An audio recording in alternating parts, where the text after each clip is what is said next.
وہ اپنے بخت پیشانی پہ نصیب لکھواتے ہیں، سجدوں کی خوشبو بنواتے ہیں اور اللہ کے خزانوں سے پاتے ہیں۔ یہ وہ خوش قسمت ہیں جو شب جمعہ کا انتظار کرتے ہیں۔ کیا نصیب ہے، کیا مقدر ہے۔ آئے میں آپ کے خط کا ایک دوسرا حصہ بھی پڑھ کے سناتا ہوں، اور ہم ایسے ہی اللہ سے دوستی کریں۔ سنیں، ایک بار میں اور امی اپنی گندم کے کھیت خالی ہونے پر جو پیچھے بوٹی اور گھاس رہ جاتی اسے آگ لگا کے، کھیت تو خالی صاف کرنے کے لیے آگ لگائی، گندم کو نا کاٹ کے ایک چیزوں آگ لگا دیتے ہیں، یہی دانے صاف کر رہے۔ آگ گرمی کی وجہ سے اتنی جلدی پھیلنا شروع ہوئی کہ ہم دونوں ماں بیٹیاں گھبرا گئیں، آگ ان لوگوں تک نہ پہنچ جائے۔ ہم نے فوراً آگ کو واسطہ دینا شروع کر دیا، اے آگ تجھے حضرت ابراہیم کا واسطہ، جس طرح ان کو نمرود نے آگ میں ڈالا تھا اور ٹھنڈی ہو گئی تھی، اور بالکل اسی طرح ہم تجھے واسطہ دیتے ہیں اس اللہ کا جس کے ابراہیم پیغمبر ہیں، تو بھی ٹھنڈی ہو جا۔ ہمارا مقصد کسی کو نقصان پہنچانا نہیں، تو بھی اتنی ہی جلدی ٹھنڈی ہو جا۔ اچانک پورے کھیت کی آگ بجھ گئی، حیران ہو گئے، پورا کھیت شعلوں سے بھڑک رہا تھا۔ رحمت جوبن پہ آئی اور پریشانی ختم ہو گئی۔ ایک صاحب میرے پاس آنے لگے، ہمارے گھر کے دوسری تیسری گلی میں ان کا گھر تھا، تو ان کی بڑی ہمشیرہ تھی، بہت نیک تھی، بوڑھی ہو کے فوت ہوئی، شادی بھی نہ ہو سکی، تو وہ پڑھاتی تھی بچوں کو۔ تو میں ان کے ہاں جاتا تھا، پڑھتا نہیں تھا، جاتا تھا۔ ہمارے ایک بچہ ہوتا تھا، کبھی اس کی تختی دینے، کبھی اس کا قاعدہ دینے میں جاتا تھا۔ یہ جب بھی غسل خانے میں ہوتے تھے، اندر سے گانے کی آوازیں آ رہی ہوتی تھی۔ اللہ نے نظام بدلا، بہت سالوں کے بعد تسبیح خانے کی نسبت ملی، اور تسبیح خانے کی نسبت کے بعد ہر وقت ذکر ہے۔ میں نے ایک دفعہ کہا، میں نے کہا آپ گاتے ہوئے جو ہے غسل خانے میں گاتے تھے، ایسی آنکھیں کھول کے لگے کہ مرشد واقعی آپ کو کشف ہوتا ہے۔ میں کہا کشف نہیں ہے، میں تیری ہمشیرہ کے پاس کبھی تختی دینے آتا تھا، فلانی پڑھتا تھا کہ ہاں، میں کہا تجھے گاتا ہوا میں دیکھتا تھا، اور میں کہتا تھا یا اللہ اندر تو ساری ظلمت ہوتی ہے اور یہ اندر گاتا ہے۔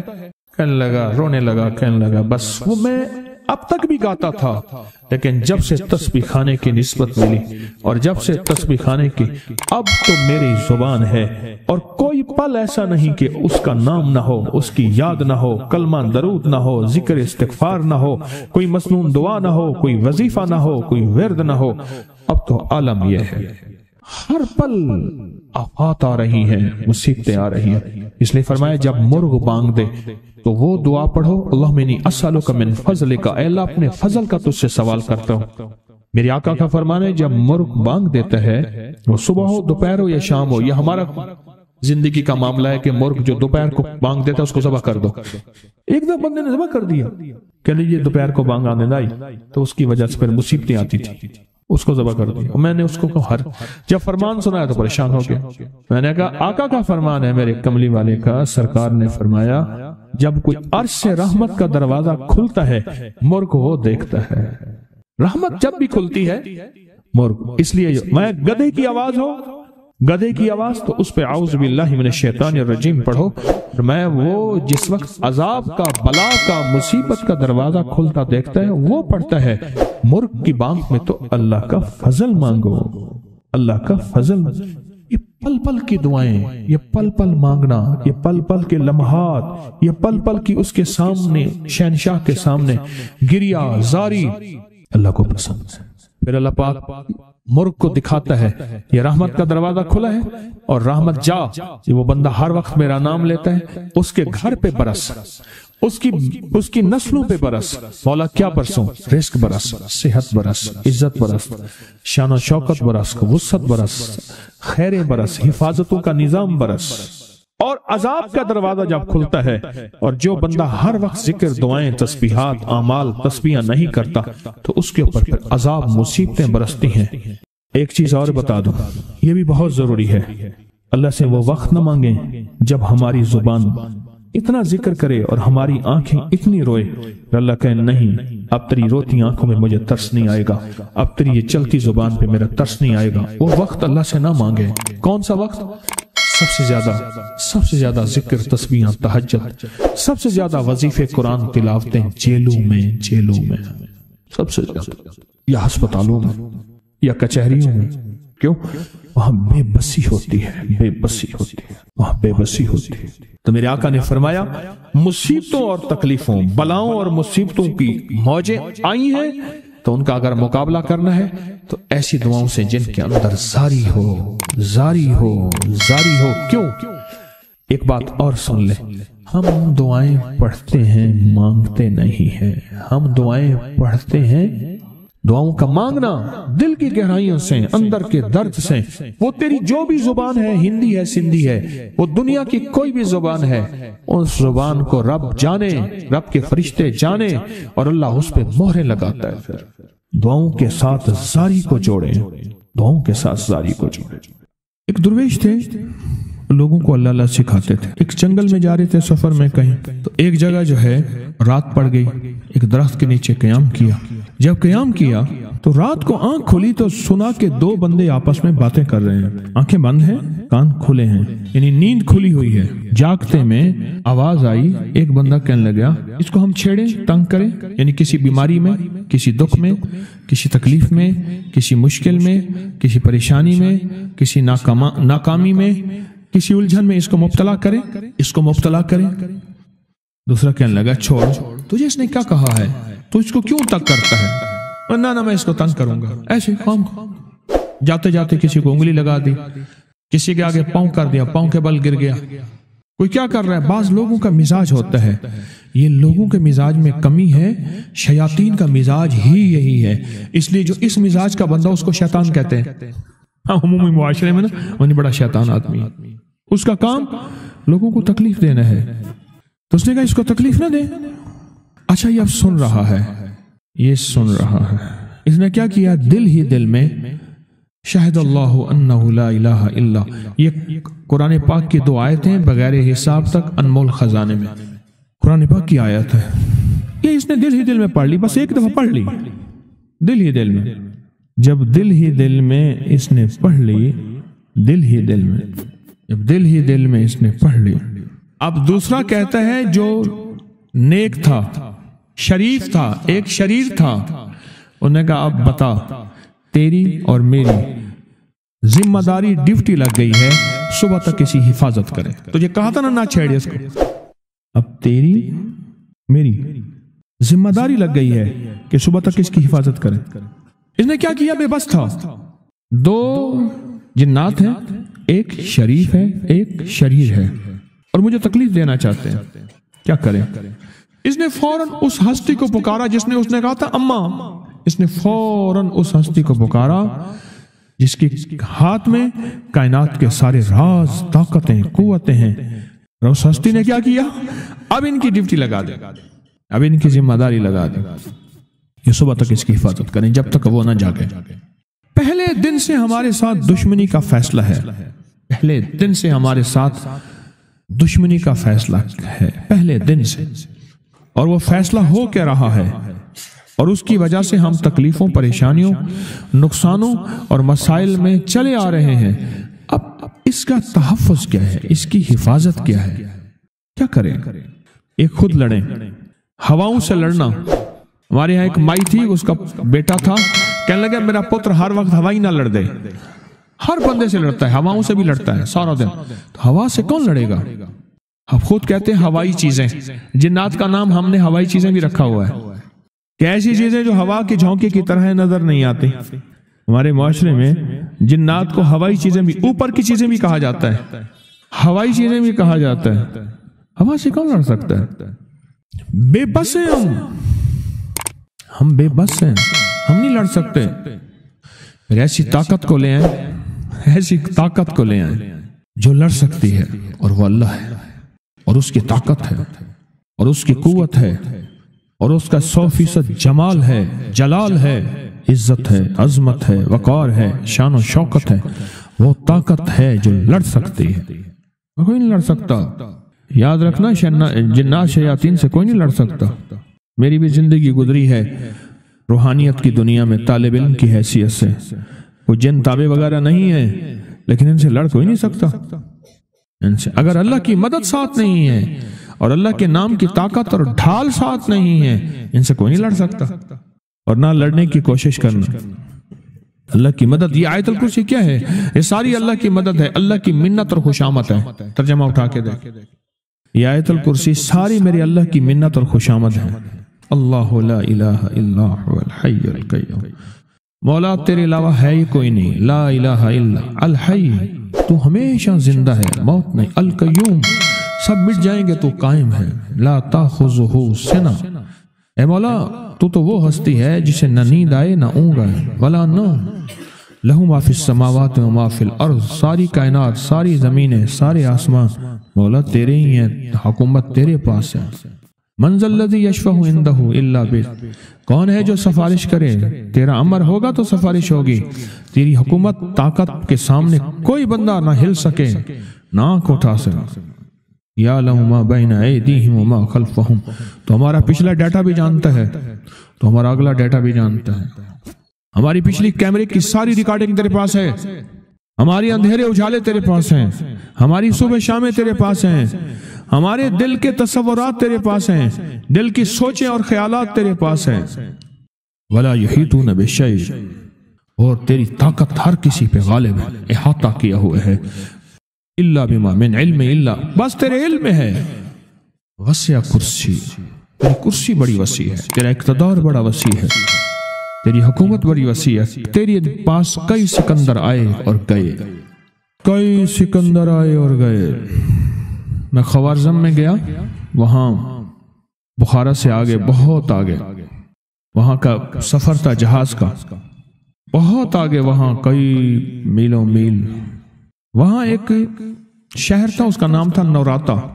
شیخ ابو الحسن نوری رحمت اللہ علیہ، ہمارے بڑوں کی کتابوں میں ان کے تذکرے آتے ہیں، ان کا وہاں مزار تھا، اور لوگ ان کے ہاں آ کے 9 راتیں گزارتے تھے اور وہ اللہ اللہ سکھاتے تھے۔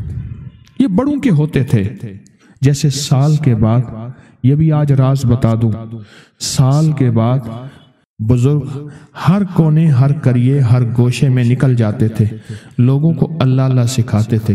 ایک جگہ مخصوص ہوتی تھی، مرشد کا آستانہ، سال کے بعد وہیں جمع ہوتے تھے اور ایک دوسرے سے ملتے تھے، میل جول ہوتا تھا۔ اس میل جول کا نام ہے میلہ، ملنا، میل جول۔ اب وہ میلہ بنتے بنتے کہاں نکل گئی، میلے کا نام آتے ہی فوراً سرکس آتی ہے۔ حالانکہ میلہ کیا تھا؟ ملتے تھے، فلاں علاقے کے حالات کیا ہیں، فلاں گاؤں کے، فلاں قریے کے، فلاں شہر کے کیا حالات ہیں، وہاں لوگوں کی دینی حالت، ایمانی حالت کیا ہے، وہاں کیا باطل کفر ہے، وہاں کیا نظام ہے، کیا ایک دوسرے سے ملتے حالات بتاتے تھے۔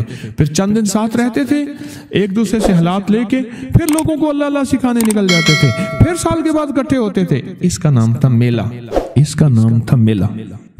اور اس کا نام کیا تھا؟ پہلے کیا بتایا میں نے؟ نوراتا۔ نوراتے کسی درویش کے پاس آتے تھے، اللہ کا نام بھی سکھاتے تھے، دم بھی کرتے تھے، دعا بھی کرتے تھے، اس کو اللہ اللہ بھی کراتے تھے، بھلا چنگا، صحت مند، تندرست، مسائل کو حل پا کے چلا جاتا تھا۔ یہ تھا نوراتا۔ شیخ ابو الحسن نوری رحمت اللہ علیہ 9 راتوں میں لوگ آتے تھے۔ میں کہنا یہ چاہ رہا تھا، ان کے مزار کے اوپر ایک بہت بڑا قلعہ تھا، انگریز اس کے اوپر سارے چڑھ رہے تھے، اونچا قلعہ تھا۔ میں نے اگلا سفر کرنا تھا، میں قلعے پہ نہ گیا۔ میں نے کہا کس کا ہے؟ اس نے کہا سکندر اعظم کا قلعہ ہے، آج سے کئی ہزار سال پہلے اس نے یہ قلعے بنائے تھے، یہ اس کی کرسیاں تھیں۔ ایک میرے رب کی کرسی ہے، وسیع کرسی، وسیع کرسی۔ سکندر کے قلعے ہیں، سکندر کہاں کہاں آیا، نہ گورے سکندر نہ رہی قبر دارا، نہ گورے سکندر نہ رہی قبر دارا، مٹے نامیوں کے نشاں کیسے کیسے، زمیں کھا گئی آسماں کیسے کیسے، نہ گل ہیں نہ گنچے نہ بوٹے نہ پتے، ہوئے باغ نظرے خزاں کیسے کیسے، ہر ایک دل پہ ہے داغ ناکامیوں کے، نشاں دے گیا بے نشاں کیسے کیسے۔ اس کی کرسی ہے۔ کہتے ہیں میں نے آیت الکرسی پڑھی ہے، آیت الکرسی پڑھی تھی، میں دیکھو میری کیا مدد ہوئی، آیت الکرسی پڑھی تھی، دیکھو میری کیا حفاظت ہوئی۔ بس آیت الکرسی پڑھنی تھی، وہ چیز یوں چلی گئی۔ آپ اپنا واقعہ سناتے ہیں۔ وہ آیت الکرسی بنیادی طور پہ میرے رب کی ساری منت اور خوشامد ہے۔ وَهُوَ الْعَلِيُّ الْعَظِيمُ، مولا تیرا علول عزم عظمتیں اور تیری کبریائیاں میں بیان نہیں کر سکتا. یہاں بندہ آ کے نا ایسے حاجز آ کے ہاتھ باندھ جاتا ہے کہ بس میری بس ہو گئی ہے، میں تیری عظمتوں کو بیان نہیں کر سکتا. جب ہم بے بس ہو جائیں پھر ایسی طاقتور چیز کو پکاریں جس کے پاس اقتدار بھی ہو، اختیار بھی ہو، طاقتیں قوتیں بھی ہوں اور زوال نہ ہو، سرمدی جاویدانی ہو. ایسی طاقت جس کو زوال نہ ہو اس کو پکارے.